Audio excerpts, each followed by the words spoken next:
여러분, 그리스도인은 어떤 사람입니까? 그리스도인은 예수 그리스도의 보혈로 말미암아 하나님 나라의 자녀가 되었음을 확신하는 사람이 그리스도인입니다. 그래서 그리스도인들은 비록 발은 땅을 딛고 살지만 저 높이 하늘의 눈을 돌려 하나님의 나라를 바라보고 천국의 영생을 날마다 확신하며 살아가는 하나님 나라의 주인공 자녀입니다. 그러나 그리스도인들이 이 놀라운 은혜 가운데 있음을 체험하며 살다가도 생각하지 못했던 세상의 어려운 환경이나 현실이 우리 앞에 닥칠 때 하나님이 계신다면 이런 일이 왜 생길까 하는 나의 머리로는 도무지 납득되지 않는 상황을 만나게 될 때 우리가 예수를 믿고 그 고백을 가지고 있지만 때때로 우리는 이런 의문을 품게 됩니다. 정말 하나님이 계신 게 맞나? 예수님께서 구원하신 그 구원의 약속이 정말 맞나? 의심이 듭니다. 하나님 앞에 온 마음을 다해 기도하면서 약속의 말씀 굳게 붙들고 성령께서 깊이 임하실 때는 분명히 하나님께서 나와 함께 하심이 믿어지고 주님의 손을 붙들 때 주님의 놀라우신 은혜가 보이지 않는 은혜가 다 보이게 되는데 나를 둘러싸고 있는 상황이 변하지 않고 기도했는데도 말이죠. 여전히 나를 힘들게 할 때 우리의 믿음은 흔들리게 되고 신앙은 혼란스럽게 되고 그리고 내가 그리스도인으로 살아가야 되나 하는 마음의 어려움이 우리를 붙잡아 아무런 생각을 하지 못하게 합니다. 그런데 이러한 고민과 질문, 오늘 우리만이 갖고 있는 문제만은 아니었던 것 같습니다. 예수님보다 앞서 이 세상에 와서 예수님의 메시아의 길을 예비했던 세례 요한에게도 이런 고민과 질문의 시간이 있었습니다. 오늘 본문에서 누가는 예수님을 바라보면서 혼란스러워했던 세례 요한의 모습을 적나라하게 보여주고 있습니다. 세례 요한은 예수님께서 걸어가실 메시아의 길을 예비하러 온 대선지자였습니다. 그가 그토록 소망하고 기다렸던 하나님의 아들이신 예수께서 이 세상에 실로 오셨고 그는 그것을 알아챘습니다. 이제 메시아의 왕국이 이루어질 것입니다. 그러나 세례 요한이 보기에는 시간이 지나면 지날수록 그의 눈에 보여진 예수님은 그가 기대했던 메시아가 아닌 것처럼 보이기 시작했습니다.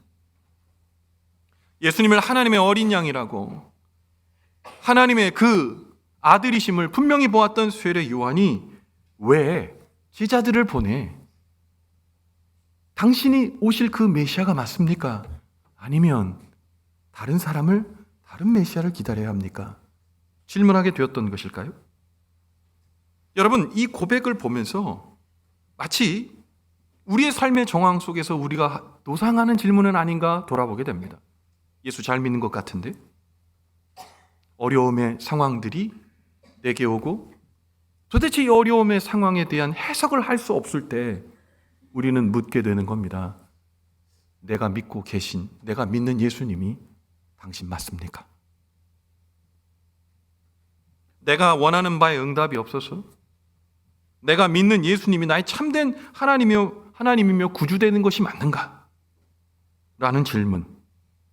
그 질문, 세례 요한의 질문이기도 한 오늘 우리의 질문이 오늘 말씀을 통해 예수님과 그리고 세례 요한의 그 교감을 통해 오늘 그 질문에 대답을 오늘 말씀은 해주고 있습니다. 사랑하는 성도 여러분, 오늘 세례 요한의 그 질문에 대답해 주시는 예수님의 말씀을 통해 세례 요한이 진정한 구주이시며 임마누엘의 하나님이시며 구원이신 메시아를 똑똑하게 믿고 확신했듯 오늘 이 말씀 들을 때에 우리 마음 가운데 갖고 있던 모든 믿음이 흔들리던 믿음이 해결되고 놀라우신 구주 예수 메시아를 더 또렷하게 보는 귀한 은혜의 시간이 되기를 주님의 이름으로 간절히 축원을 드립니다. 여러분, 먼저 잘 들으세요. 예수님의 모습에서 내가 그린 예수님과 다를 때 우리는 신앙이 마구마구 흔들리게 돼 있다는 사실을 아셔야 합니다. 오늘 본문의 말씀의 주인공 누구입니까? 세례 요한입니다. 세례 요한은요, 예수님과 똑같이 천사가 그의 수태를 고지한, 예고한 사람입니다. 가브리엘 천사가요, 그의 아버지 사가랴는 이 성소에서 하나님의 그 제사를 봉행하던 제사장이었습니다. 지금으로 말하면 목사님입니다. 찾아가서 세례 요한이, 주의 길을 예비하러 온 세례 요한이 복중에서 태어날 것이라고 말합니다. 그런데 재미난 것은 사가랴는 이때 나이가 너무 많아 아이를 낳을 수 없었어요. 당연히 이 세례 요한의 이 어머니였던 엘리사벳도 몸의 상태가 똑같았습니다. 그런데 수태고지를 했고요, 또 수태고지를 통해 세례 요한이 태어났습니다. 기적의 아이였습니다. 하나님께서 직접 수태고지한 그 세례 요한, 그 요한이 무럭무럭 자라게 되었습니다. 이 세례 요한은 나이가 차서 광야에 나가 하나님 말씀, 하나님 나라 선포를 했습니다. 회개하라, 천국이 가까워왔느니라. 광야에서 부르짖고 그리고 광야에서 외치던 그 세례 요한의 말씀이 얼마나 권위 있고 능력이 있었는지 사람들이 벌떼처럼 몰려왔습니다. 그리고 유대의 지도자들은 세례 요한에게 와서 뭐라고 얘기했냐면, 당신이 메시아입니까? 당신이 우리가 기다리던 메시아입니까? 그 능력의 말씀을 듣고 그렇게까지 얘기했습니다. 그런데 그 세례 요한이 자기를 메시아로 치켜 세우며 그리고 메시아가 묻는 그 유대인들의 대답에 뭐라고 얘기한 줄 아십니까? 아니요, 나는 메시아가 아닙니다. 나는 그의 길을 예배하러 온 사람입니다. 그 얘기를 하면서 자기의 소명을 잊지 않았던 사람입니다. 예수님께서 세례를 베푸던 그곳에 오셨을 때 제자들이 묻습니다. 저 청년은 누구입니까? 세례 요한이 말합니다. 보라, 세상 죄를 지고 가는 어린 양이로다. 예수님의 정체를 분명히 알았던 사람입니다. 나중에 예수님께서 말씀을 전하자 자기 밑에 있었던 제자들까지도 예수님의 제자로 둔갑하여 그에게 달려갑니다. 제자들이 얘기합니다. 선생님, 예수의 제자가 점점 많아지고 당신의 제자는 점점 줄어가는 이것을 어떻게 보십니까? 세례 요한의 말씀 기억하십니까? 그는 흥하여 하고 나는 망해야 한다. 그것이 하나님의 뜻이다. 여러분, 그렇게 고백했던 사람 세례 요한입니다. 그런데 세례 요한이 예수님의 정체, 구속주이신 예수님의 정체를 그렇게 분명히 알고 있었던 세례 요한이 왜 마음이 바뀌게 된 겁니까? 감옥에 있었기 때문입니다. 여러분, 지금의 감옥과는 전혀 다른 감옥이 예수님 당시의 감옥입니다. 잠시 구금하는 것이 아니라 죽이고 고문하고 그리고 형극의 고통이 있었던 것이 감옥입니다. 그럼 세례 요한 그 감옥에 왜 갔습니까? 하나님의 나라, 정의의 나라 구현하기 위해서 그 당시 분봉왕 헤롯의 그 범죄함에 대해 질책하고 난 다음에 참수형을 예고하며 감옥에 갇힌 거게 됩니다. 감옥에 갇히게 된 겁니다. 그 차가운 감옥 속에서 세례 요한은 무슨 생각을 하게 되었을까요? 세례 요한은 그 차가운 감옥 속에서 이 모든 상황을 알고 계실 예수님이 아무런 일도 하지 않는 것, 자기에게도 아무런 일을 하지 않을 뿐더러 로마의 폭정과 압제, 정의를 부르짖는 사람을 감옥에 간두는 이 말도 안 되는 현실을 때려부실 메시아로서 자기는 예수님을 믿었는데 예수님이 그 일에 대해 아무 일도 하지 않는 거예요. 그리고 들려온 제자들의 이야기는 더 기가 막힙니다. 정치적으로 이 로마의 압제에서 메시아적 일을 감행하면서 이스라엘 바꿔야 될 예수님이 유력한 사람들을 만나고 다니거나 아니면 그의 기적을 메시아 왕국을 쓰는 데 사용하는 것이 아니라 병자들, 귀신 들린 사람들, 돈 없는 사람들, 세리, 창기 이런 사람들만 만나고 다니는 거예요. 자기가 생각한 메시아가 아닌 겁니다. 구속주 메시아로도 보았지만 심판주 메시아로도 봤거든요.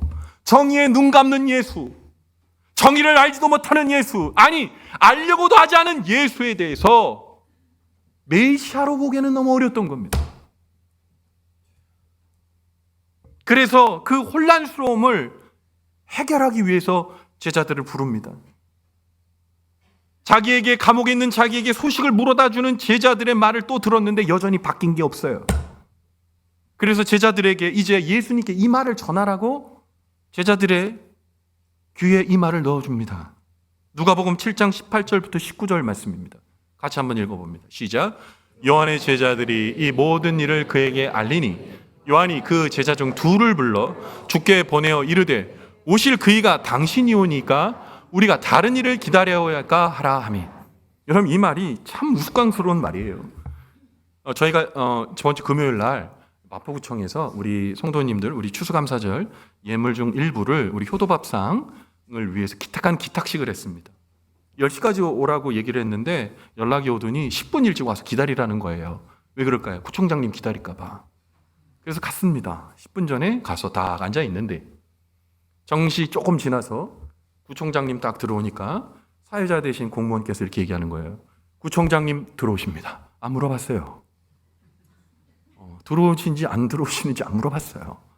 구청장님 들어오십니다. 그랬더니 매무새를 다 가다듬더라고요. 저도 가다듬었습니다. 착석하시니 회의가 시작됐습니다. 그런데요, 오늘 이 세례 요한의 말은 마치 이런 겁니다. 구청장님 들어오십니다. 그래서 구청장님 들어오시는데 구청장님 명전에서 이렇게 얘기하는 거예요. 구청장님 맞으세요? 되게 재밌을 줄 알았는데. 구청장님 맞으세요? 마치 초면인 사람처럼 대하는 거예요. 예수님을 소개해놓고 지금 예수님이 메시아라고 소개해놓고 당신이 메시아 맞냐고 지금 물어보는 거예요. 여러분, 왜 그랬을까요? 세례 요한은 자기가 그린 메시아와 진짜 메시아이신 예수님과의 이 괴리를 이기지 못한 거예요. 여러분, 우리가 예수 믿을 때 예수님을 치료자로 믿는 분 계세요. 병 고쳐주시는 예수님. 우리가 예수님 믿을 때 내 문제를 해결해 주는 해결사로 믿는 분 계세요. 우리가 예수님 믿을 때 인간관계에 얽히고 설킨 문제를 중간에서 중재해 주는 예수님으로 믿는 분이 계세요. 우리가 예수님 믿을 때 우리 자녀들이 좋은 대학에 합격하고 우리 자녀의 좋은 인생을 이끌어줄 그런 인도자로 예수님을 믿고 계세요. 틀린 바는 아니지만 그게 실제는 아니거든요. 내가 그리는 예수, 정치적 메시아, 로마의 압제, 정의로부터 멀어진 로마와 그 분봉왕 헤롯 왕의 이 형편없는 세상을 때려부셔줄 예수, 그 예수님의 그림과 병자들 쫓아다니면서 고치고 하나님 말씀 전하는 천국 얘기하는 예수는 내가 믿고 싶은 예수가 아니었던 거예요. 여러분, 근데 이 질문이 오늘 세례 요한의 질문만이겠습니까? 여러분, 예수님 어떤 예수님으로 믿고 계세요? 나를 위하여 십자가에 못 박혀 죽어주시고 영생의 구원을 허락해 주신 예수님, 나의 새까만 죄를 하나님의 가운데 깨끗하게 씻어 하나님 자녀 삼아주신 예수, 복된 예수, 그 예수로 믿고 계십니까? 아니면 내가 만나고자 하는 예수 당신 맞습니까? 지금도 의심하고 있는 그 사람 혹시 나는 아닙니까? 사랑하는 성도 여러분, 예수님은 내 머리에서 뚝딱 나온 분이 아닙니다. 내가 만들어낸 분이 아니에요. 그분 실로 우리를 위해 죽으러 오신 예수님, 나를 구원하러 오신 예수님, 아기 예수로 오시지만 그 몸을 찢어 우리를 죄된 그 영벌의 자리에 머물게 하지 않고 영생의 자리로 돌려놓으신 구세주 예수, 그 예수가 우리가 그린 예수가 아니라 우리가 만나야 될 예수임을 믿으시기를 바랍니다. 사랑하는 성도 여러분, 주님이 오늘 이곳에 계십니다. 오늘 이곳에서 말씀하십니다. 내가 너를 끝끝내 구원하겠다. 병자를 고치시고 죄인들을 구출하시고 하나님 나라를 선포했던 그 예수님이 나를 죄악의 상황에서 구출하시고 나의 아픈 상황에서 건져내 주시고 하나님의 뜻대로 주의 은혜대로 우리를 이끌어 주시기를 바라며 그 뜻 가운데 있는 저와 여러분 되시기를 간절히 바랍니다. 여러분, 두 번째로 우리 예수 기억하실 것은 우리 예수님의 말씀을 듣고 믿을 때, 경험하게 될 때 구주이신 예수님에 대한 의심이 눈 녹듯 사라지게 됨을 믿어야 합니다. 예수님께서 진정한 살아계신 하나님의 아들이시며 이스라엘을 구원하러 오신 메시아인가? 라고 하는 세례 요한의 의문과 고민의 문제를 해결하기 위해서 세례 요한은 자신들의 제자들을 예수님께 보내서 오실 그이가 당신입니까? 아니면 기다려야 합니까? 라고 단도직입적으로 묻게 됩니다. 사실은 이 고백은 유대인의 질문이에요. 지금 현재적인 질문입니다. 제가 이번에 성지 순례를 가서 통곡의 벽에 갔는데요. 랍비들이 아직도 통곡하며 메시아 기다리고 있습니다. 오실 그이가 오지 않았다고 생각하는 거예요. 아직도 세상을 뒤집어 정의의 나라로 바꿔줄 메시아를 기다리고 있습니다. 그런데 그 유대적인 일반의 관념이 깜깜한 감옥에 갇혀 있었던 세례 요한에게 똑같은 질문이 되어 돌아가게 된 거예요. 여러분, 거기에 대해 우리 예수님 뭐라고 대답하실까요? 누가복음 7장 22절의 말씀입니다. 같이 한번 읽어볼게요. 예수께서 시작.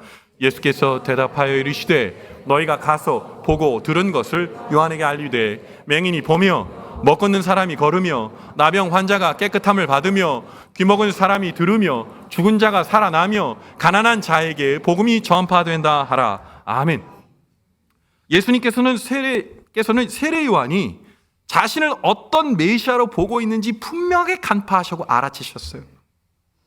그래서 세례 요한의 질문에 대해서 예수님께서는 세례 요한이 생각하는 대로 죄인들을 척결하러 온 심판자인 메시아가 아니라 구약의 이사야가 말한 대로 죄로 죽어가는 우리의 길을 막으셔서 천하 인류를 구원하러 오신 구속자 하나님, 죄인을 부르러 오신 예수님, 병든 자를 부르러 오신 예수님, 복음이 없는 자에게 복음을 전하려고 오신 예수님임을 주님 말씀하십니다. 그런데 오늘 이 말씀을 잘 보셔야 돼요. 이 12절에 뭐라고 얘기했냐? 그 얘기를 들려주신 것이 아니라 너희들이 보고 경험하고 들은 대로 가서 세례 요한에게 전하라, 그렇게 말했어요. 이 얘기는 뭘까요? 세례 요한의 제자들이 세례 요한에게 전해준 말은 소문입니다. 경험한 게 아니에요.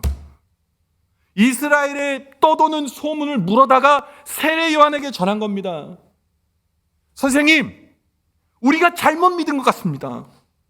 우리가 믿었던 예수는 무능한 사람입니다. 그는 이 땅에 대해, 정의에 대해 눈 감고 연약한 사람들만 돌보러 다니는 그런 사람입니다. 그런 유약한 사람이었어요. 소문 듣고 전합니다. 소문의 소문을 들은 세례 요한도 그래서 마음에 더 의심이 일어나게 된 겁니다. 제자들이 갔어요. 제자들이 가서 그 현장을 보니 놀라울 따름이었습니다. 한 번도 눈 뜨지 못했던 맹인, 귀신 들린 사람들, 걷지 못했던 사람들, 내일을 꿈꿀 수 없는 사람들, 세리, 그리고 또 장기, 그리고 수많은 사람들이 병이 나을 뿐만 아니라 소망이 생기고 하나님 나라에 소망이 생기고 살아나는 것을 눈으로 보고 경험하고 제자들이 체험하게 된 겁니다. 아, 정말 이분이 그리스도이시구나. 들은 것 말고, 소문 말고, 말씀을 통해 역사하시는 예수님의 그 이적과 이사를 몸으로 체험하니 그들의 생각이 바뀔 수밖에 없었던 거예요. 그 생각이 바뀐 제자들에게 예수님 말하는 겁니다. 이사야가 예언한 대로 내가 여기 있다 말씀하신 겁니다. 사랑하는 성도 여러분, 예수님에 대한 믿음의 의심이 생기십니까? 말씀 속에서 역사하시는 주님을 체험하시기 바랍니다. 이 땅에 오실 주님의 천국을 여러분 바라보시기 바랍니다. 체험하시기 바랍니다. 능력의 하나님이 나의 삶을 고치시고 또한 이끄시는 것들을 보시기 바랍니다. 때로 내 시간에 오지 않아도 내가 믿고 기도함으로 말미암아 완벽하게, 그리고 완벽히 준비된 하나님의 은혜를 만나면 의심은 도망가게 될 줄 믿으시기 바랍니다. 세례 요한의 제자들이 가서 그 말을 전합니다. 예수님께서 하신 그 일이 어떤 일인지 전합니다. 세례 요한이 듣고 그 마음의 은혜를 받고 감격을 받습니다. 여러분, 이후의 말씀 중에 세례 요한은 참수당했다는 이야기밖에는 전해지지 않습니다. 그런데 여러분, 아무 말도 성경이 기록하지 않았던 이유가 뭘까요? 믿어졌던 거예요. 내가 믿었던 예수님이 바로 메시아였구나. 저는 두 가지의 마음이 교차했다고 생각해요. 하나님, 제가 예수님을 의심하고 믿지 못했던 것을 회개합니다. 동시에 하나님, 제가 일평생 주님의 길을 예비했던 이것이 틀리지 않았군요. 제가 제 사명을 명확히 분명하게 바라보며 이 길 걸어왔거든요. 마지막 세례 요한의 잠수당한 그날, 저는 세례 요한의 마음을 읽어봅니다. 벅찬 감격 아니었을까요? 내가 믿었던 예수 메시아, 그분이 구주였음을 내가 분명히 알렸구나, 내가 분명히 알아챘구나. 여러분, 지금 주님을 실망하고 계십니까? 여러분의 믿음이 흔들리고 계십니까? 구주를 바라보십시오. 생생하게 살아서 역사하시는 하나님, 말씀 속에서 말 걸어오시고 나의 인생 가운데 날마다 새 일을 이루시는 그 주님을 가슴으로 만나주시길 간절히 바랍니다. 그럼 여러분, 의심은 사라지게 됩니다. 의심이 어디 발붙일 때 있겠습니까? 세례 요한, 그는 부조리한 세상에 대한 분명한 아픔이 있었습니다. 그러나 부조리에 대한 세상, 하나님께서 외면하시는 것이 아니라 더 크고 위대한 사역을 향해 달려가셨던 그 예수님을 그가 몰랐던 겁니다. 사랑하는 성도 여러분, 예수님 열심히 믿고 기도 열심히 하는데도 여러분의 기도가 응답되지 않습니까? 내 병은 여전이고 내 환경은 여전하고 내가 꿈꾸며 기도했던 모든 것, 내 자녀의 삶이 망가지고 무너지는 것 같습니까? 주님이 그래서 없으십니까? 놀라지 마십시오. 지금도 살아 역사하십니다.